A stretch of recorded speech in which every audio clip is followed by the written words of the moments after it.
भारत के पास आज एक ऐसी ताकत है जो दुनिया में शायद ही किसी और के पास हो। दुनिया की सबसे बड़ी और सबसे युवा आबादी। लेकिन यही ताकत आज एक दो-धारी तलवार बनती जा रही है।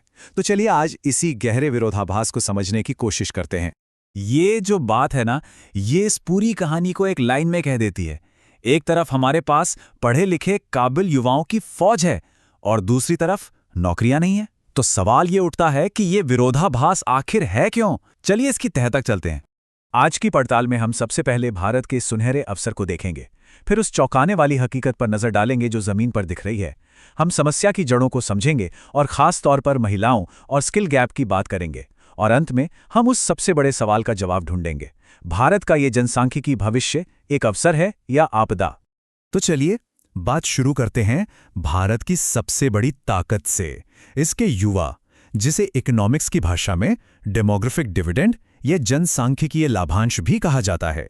तो ये जनसांख्यिकीय लाभांश आखिर है क्या भला? देखिए, सीधे और सरल शब्दों में कहें तो ये किसी भी देश के लिए एक सुनहरा मौका होता है। एक ऐसा दौर जब देश में काम करने वाले लोगों की संख्या उन पर निर्भर लोगों से कई ज्यादा हो जाती है। मतलब कमाने वाले ज्यादा और खाने वाले कम। जाहिर है, इससे देश की तरक्की की रफ्तार कई गुना बढ़ सकती है। और भारत के लिए ये कोई छोटा मोटा मौका नहीं है। जरा इस आंकड़े पर गौर कीजिए, 36.7 करोड़। भारत में 15 से 29 साल के इतने युवा हैं।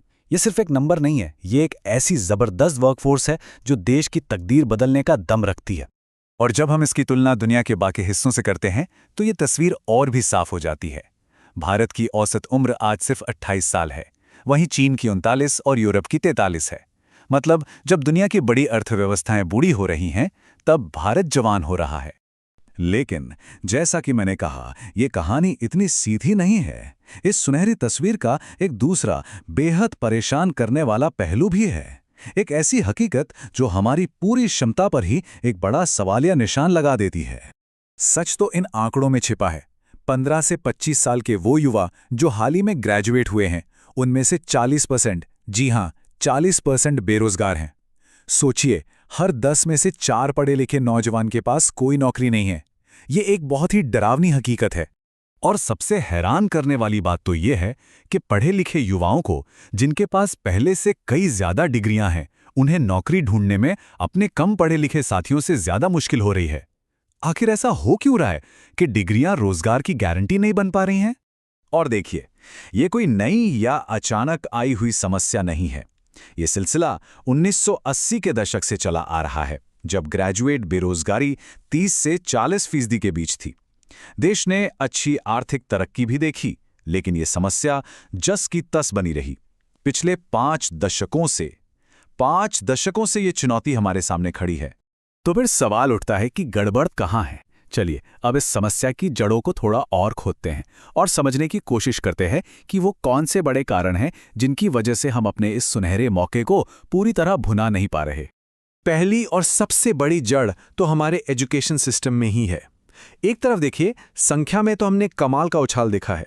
कॉलेजेस 1600 से बढ़कर 70,000 हो गए और यूनिवर्सिटीज 20 से बढ़कर 1000 से भी ज्यादा। लेकिन सिक्के का दूसरा पहलू देखिए, क्वालिटी का क्या? 80% कॉलेज प्राइवेट हैं और सरकारी यूनिवर्सिटीज में 30 से 40% टीचरों की जगह खाली पड़ी है। तो मतलब साफ है, हमने डिग्रियां बांटने वाली दुकानें तो खूब खोल ली, पर अच्छी शिक्षा पीछे छूट गई। दूसरी बड़ी समस्या हमारे अर्थव्यवस्था के ढांचे में है। यहां एक बड़ा असंतुलन है। देखिए, सर्विस सेक्टर, जो जीडीपी का सबसे बड़ा हिस्सा करीब 55-60% देता है, वो बहुत ज्यादा नौकरियां पैदा नहीं करता। वहीं दूसरी तरफ खेतीबाड़ी, जो आज भी देश के लगभग आधे लोगों को रोजगार देती है, उसका जीडीपी में योगदान बहुत ही कम है। तो हो ये रहा है कि जहां ग्रोथ है वहां नौकरियां नहीं, और जहां नौकरियां हैं वहां ग्रोथ नहीं।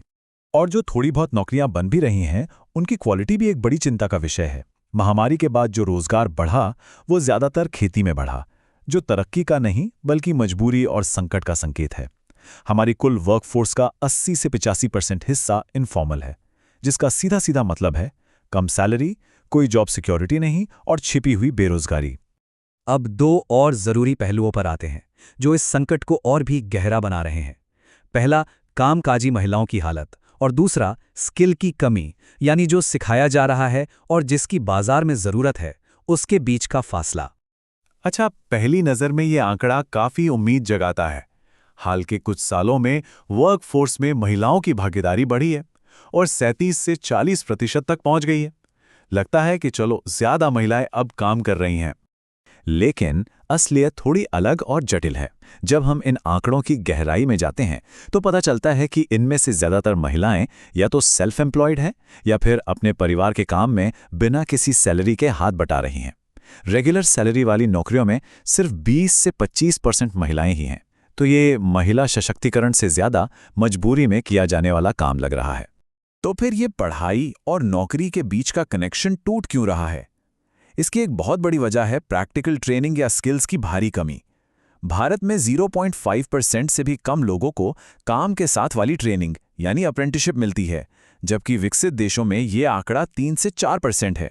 और नतीजा, हमारे 40 से 50% ग्रेजुएट्स के पास डिग्री तो होती है, पर वो स्किल्स नहीं होते जो इंडस्ट्री को चाहिए।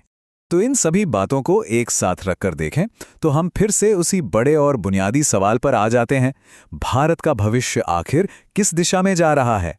एक सुनहरे अवसर की ओर या एक आने वाली आपदा की ओर? देखिए, यहां से आगे जाने के दो रास्ते बिल्कुल साफ हैं।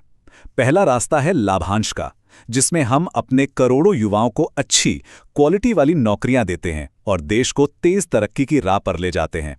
और दूसरा रास्ता है आपदा का, जहां हम नौकरियां पैदा करने में नाकाम रहते हैं और ये बढ़ती बेरोजगारी, सामाजिक अशांति और अस्थिरता को जन्म देती है। भारत आज इसी अहम चौराहे पर खड़ा है। और आखिर में मैं आपको इसी सवाल के साथ छोड़े जाता हूं।